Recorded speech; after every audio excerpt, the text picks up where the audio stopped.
The Camel and the Baby.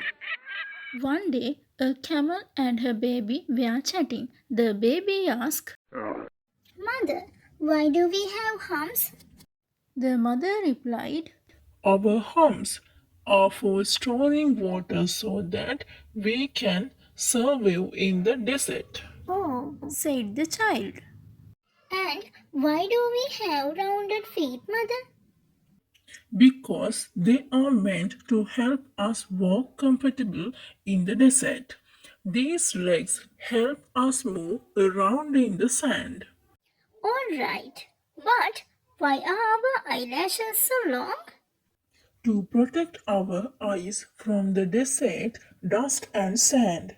They are the protective covers for the eyes.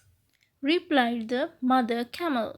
The baby camel thought for a while and said, So we have humps to store water for desert journeys, rounded halves to keep us comfortable when we walk in the desert sand, and long eyelashes to protect us from sand and dust during the desert storm.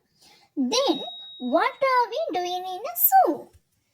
Oh, the mother was dumbfounded.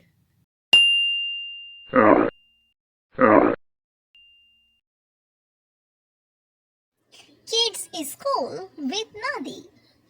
Please like, share and subscribe.